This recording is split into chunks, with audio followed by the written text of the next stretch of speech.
छत्तीसगढ़ में सरकारी medical college में मेडिकल स्टूडेंट्स की भरमार है, लेकिन पढ़ाने वालों की भारी कमी है। नया शैक्षणिक सत्र सितंबर से शुरू हो रहा है, लेकिन डॉक्टर्स के ज्यादातर पद खाली पड़े हुए हैं। 10 सूत्र की पड़ताल में पता चला है कि टीचिंग स्टाफ के करीब आधे पद खाली हैं। मेडिकल कॉलेज में सिर्फ 28% सीनियर रेजिडेंट डॉक्टर हैं, यानी कि 72% पद खाली हैं। वहीं असिस्टेंट प्रोफेसर के भी आधे पद खाली पड़े हुए हैं। सबसे चिंता की बात तो ये है कि सरकार की तमाम कोशिशों के बावजूद डॉक्टर संविदा नियुक्ति में जरा भी दिलचस्पी नहीं ले रहे हैं। ऐसे में सवाल उठ रहा है कि आखिर छत्तीसगढ़ के मेडिकल स्टूडेंट्स डॉक्टर की पढ़ाई कैसे पूरी करेंगे।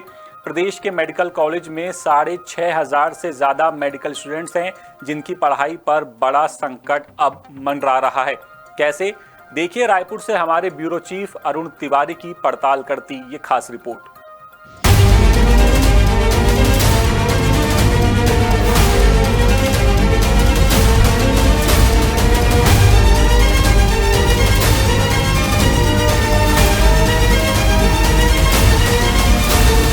छत्तीसगढ़ में डॉक्टर्स की भारी कमी है, जिसका सीधा असर न सिर्फ अस्पतालों पर पड़ रहा है, बल्कि सरकारी मेडिकल कॉलेजों के लिए भी बेहद गंभीर हालात बन गए हैं। सरकार के सामने फिलहाल डॉक्टर्स की कमी पूरी करने की सबसे बड़ी चुनौती है। छत्तीसगढ़ में कुल 11 सरकारी मेडिकल कॉलेजेस हैं, जिनमें all India institute of medical sciences AIIMS Raipur भी शामिल है। एम्स का मैनेजमेंट केंद्र सरकार के जिम्मे है, जबकि 10 सरकारी मेडिकल कॉलेज राज्य सरकार के हवाले हैं और इन्हीं 10 मेडिकल कॉलेजों में डॉक्टर्स के 48% पद खाली पड़े हैं।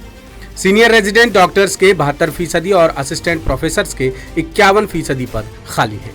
ऐसे में सबसे बड़ी समस्या ये है कि आधे टीचिंग स्टाफ के साथ डॉक्टरी की पढ़ाई कैसे पूरी हो पाएगी। हमने सरकारी मेडिकल कॉलेजेस और डॉक्टर्स की स्थिति देखी तो पता चला कि सरकारी मेडिकल कॉलेजों और डॉक्टरों की स्थिति बेहद खराब है। प्राध्यापकों के 117 पद खाली हैं, यानी 48.5% की कमी। सहायक प्राध्यापक 196 पद खाली, 49.1% की कमी। सहायक प्राध्यापक 332 पद खाली, 51.6% की कमी। प्रदर्शक 61 पद खाली, 16.9% की कमी। सीनियर रेजिडेंट डॉक्टर 375 पद खाली, 72.3% की कमी। जूनियर रेजिडेंट डॉक्टर 209 पद खाली, 41.6% की कमी। सीनियर रजिस्ट्रार 2 पद खाली, 8.7% की कमी।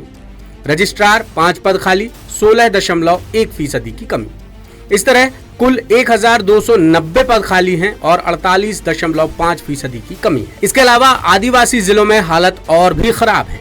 कोरबा, कांकेर और महासमुंद जैसे जिलों के मेडिकल कॉलेजों में इक्का दुक्का पद ही भरे हैं। कांकेर मेडिकल कॉलेज में प्राध्यापक के 24 पद मंजूर हैं, जिनमें से सिर्फ 3 पद भरे हैं, 21 पद खाली हैं। सहायक प्राध्यापक के 33 पदों में से 12 पद भरे, 21 पद खाली हैं। सहायक प्राध्यापक के 46 पदों में से 12 पद भरे, 34 पद खाली हैं। महासमुंद मेडिकल कॉलेज में प्राध्यापक के 24 पदों में से 7 भरे और 17 खाली। सहायक प्राध्यापक के 33 में से 7 भरे, 26 पद खाली और सहायक प्राध्यापक के 46 पदों में से 20 पद भरे हैं और 26 पद खाली हैं। अब सरकारी मेडिकल कॉलेजों में स्टूडेंट्स की संख्या देखें तो जवाहरलाल नेहरू मेडिकल कॉलेज रायपुर में 1,442, आयुर्विज्ञान संस्थान सिम्स बिलासपुर में 1,010, बलिराम कश्यप मेडिकल कॉलेज जगदलपुर में 675, लखीराम अग्रवाल मेडिकल कॉलेज रायगढ़ में 426, अटल बिहारी वाजपेयी मेडिकल कॉलेज राजनांदगांव में 642, देवेंद्र कुमारी सिंहदेव मेडिकल कॉलेज अंबिकापुर में 720, मेडिकल कॉलेज कांकेर में 496, मेडिकल कॉलेज कोरबा में 370, मेडिकल कॉलेज महासमुंद में 372 और चंदूलाल चंद्राकर मेडिकल कॉलेज दुर्ग में 586 स्टूडेंट्स दर्ज हैं। इस तरह कुल स्टूडेंट्स की संख्या है 6,739। इधर मौजूदा हालात पर मेडिकल एजुकेशन अधिकारी कहते हैं कि राज्य सरकार समय समय पर संविदा डॉक्टर्स के खाली पदों को भरने की कोशिश करती है, जिससे डॉक्टर्स की कमी पूरी की जा सके। सरकारी मेडिकल कॉलेजों में असिस्टेंट प्रोफेसर के खाली पदों पर सीधी भर्ती की प्रक्रिया जारी है, जिसे जल्द पूरा कर लिया जाएगा। सभी कॉलेजों में संविदा पर भी भर्ती की जा रही है। एक्सपर्ट्स कहते हैं कि कम सैलरी, भविष्य की चिंता और प्रमोशन न होने की स्थिति के चलते योग्य डॉक्टर्स संविदा नियुक्ति में दिलचस्पी नहीं दिखाते हैं। लिहाजा सरकार को चाहिए कि वो आकर्षक वेतन और प्रमोशन की बेहतर व्यवस्था लागू करे, तभी डॉक्टर्स की ये कमी पूरी हो सकती है। लेटेस्ट, इन्वेस्टिगेटिव, और इन डेप्थ खबरें देखने के लिए ज्वाइन कीजिए द सूत्र का व्हाट्सएप चैनल, सब्सक्राइब कीजिए यूट्यूब चैनल, लाइक कीजिए फेसबुक पेज और पढ़ते रहिए वेबसाइट www.dasutr.com।